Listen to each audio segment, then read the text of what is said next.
How do you do, buckaroos? How the heck are you? This is my first video for Labor Day 2016. For those of you that have been following me for a while, you know I do these every year. Been doing them every year for several years. I do some beer, do some whiskey. Actually, I haven't had a beer yet today. This is my first drink altogether, some whiskey. I just found this today. I'm using my Jim Beam Black glass, but it's not Jim Beam Black that I have. It is Jim Beam Double Oak, twice barreled. Jim Beam Double Oak is a whiskey to rival any other. It is first aged in charred American white oak barrels, and we pour it into another freshly charred barrel to mature a second time. The added interaction with the oak wood results in liquid intense flavor, smooth in taste. They don't say how long it's aged for. What I do know is that the Jim Beam is aged for 4 years and then moved to the second barrel. But they don't mention how long it ages in the second barrel. It just says to a specific flavor profile on their website. So, I mean, it could be, we could be talking months, 6 months, a year, 2 years, who knows. But anyway, it's aged for 4 years and then moved to a fresh barrel for a certain amount of time. Nobody knows how long. Their website tells you, oh gosh, well, I have it on the rocks. They say you enjoy it neat on the rocks or as a cocktail. Decided to go on the rocks because it's hot out here. So, you know, don't hate me for being beautiful. They tell you to look for aromas of, oh gosh, now I forgot. Caramel, vanilla, and toasted wood. They tell you to look for flavors of caramel, toffee, and oak, or the spiciness from the American white oak, the charred white oak. So there you go. So the nose, again, vanilla, caramel, toasted wood. Yeah, it does all those things. The toasted wood, it says slight toasted wood. I'm getting more of that toasted wood. Again, it's been sitting on ice for about 3-4 minutes. And that's going to change the aroma. It's going to change the flavor a little bit. It is nice, yeah. It is bold. yet somewhat smooth. It is nice. Runs about $22 a bottle. It's $21.99 is what I paid for it. Similar price as the Devil's Cut. Similar price to their gosh, my nose won't stop itching. Similar price to their bonded 100 proof, which I enjoyed as well. This one is a little smoother, I think, maybe not as rough around the edges as the Devil's Cut or the bonded.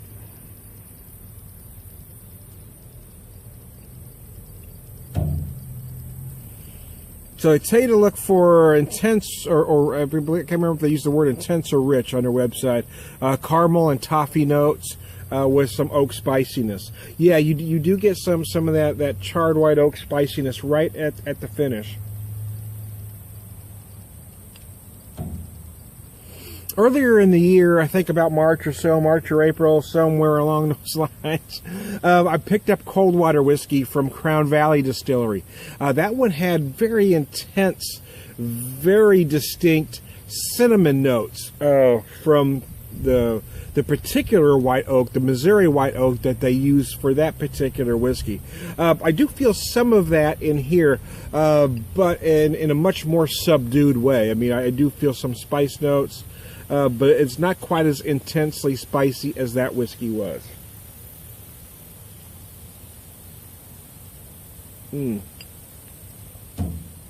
But it is good, man. It really is. Yeah, I like it. You know, have I noticed a difference?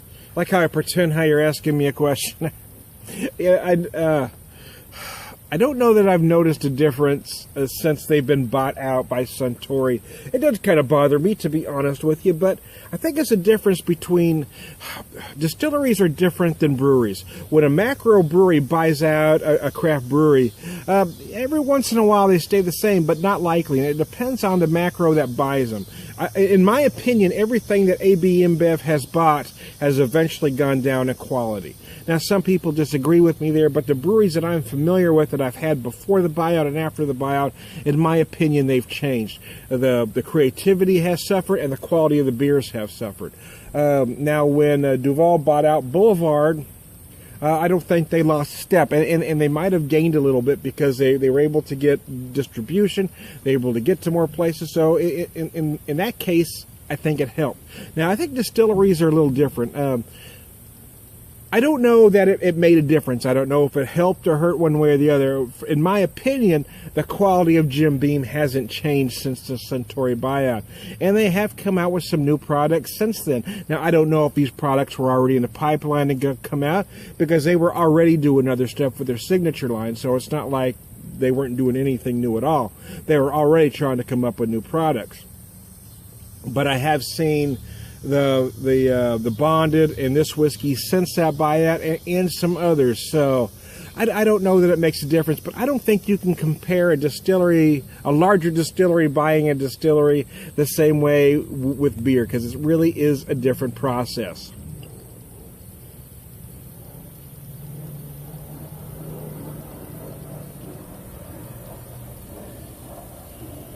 I've noticed the longer I let this sit, the longer, at some point that's going to change, but at the moment right now, as I've got a little bit of meltage going on here with my big square ice cube, it has gotten sweeter. It was bolder, it was oakier, it was spicier early on.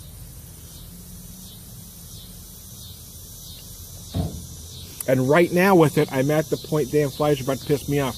Right now I'm at the point where that sweetness has really come to the top. It's kind of a very sweet caramel note right now that I'm getting up front, and then that oak spiciness just comes in the finish. But it's there, but it does feel subtle to me at the moment anyway. Wasn't going to buy a new whiskey this weekend, but I saw this today and picked it up. I was curious. I hadn't had it before. Actually, it is the second bottle I bought this week, and I wasn't going to buy any, but I saw another one that I picked up. The Crown Valley, Missouri Moonshine. I've actually had this once before a while back, but they had such a great price on it in Columbia. We were there for a wedding on Saturday. It was only $19 for the bottle, so I picked it up. It's great. So the Jim Beam, I believe it says it's 43%, so it's an 86 proof whiskey, double oaked, whatever the hell that means. Use your interpretation. They say on their website it's aged for 4 years and then it's moved to the fresh barrel, but they don't give a specific time. They just said to a specific taste. So the time may change. Who knows? I've also got my grill going. I typically talk about what I'm grilling on Labor Day weekend. I did some stuff yesterday, but right now, right at this very moment, what's in my smoker, where I've got my grill that I've got my camera perched upon, is I've got some red creamer potatoes that I picked up in Columbia, along with some shallots and some mushrooms, some salt, pepper to taste, some olive oil. I also have 2 very nice sized garnet sweet potatoes. So there you go. That's what I got. I'm going to put some other stuff on later, but that's what's on there right now. But I wanted to say I just had a break in the action, and I hadn't had a drink yet today, and it was, already after 3. So it was time for me to start, man. So there you go. Hey, I'm Tony Beer Whisperer. For me, it's simple. I don't give grades. I don't like doing that. I feel that it's pointless. So I say, will I buy it again or not?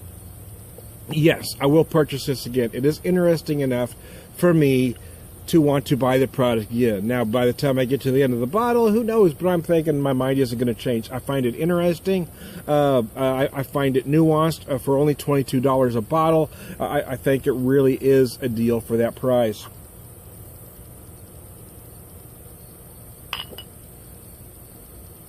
Oh, yeah. See, right there, that last sip, it was trying to evolve again. I got some of that sweetness up front, but then I was able to pick up more of that smokiness again that I got early on, and then not in the middle. But then right that last sip, I got that smokiness, and then that nice kind of bite of cinnamon from the oak there right at the end. I'm Tommy the Beer Whisperer. I hope you all are having a happy Labor Day, and I'll talk to you later.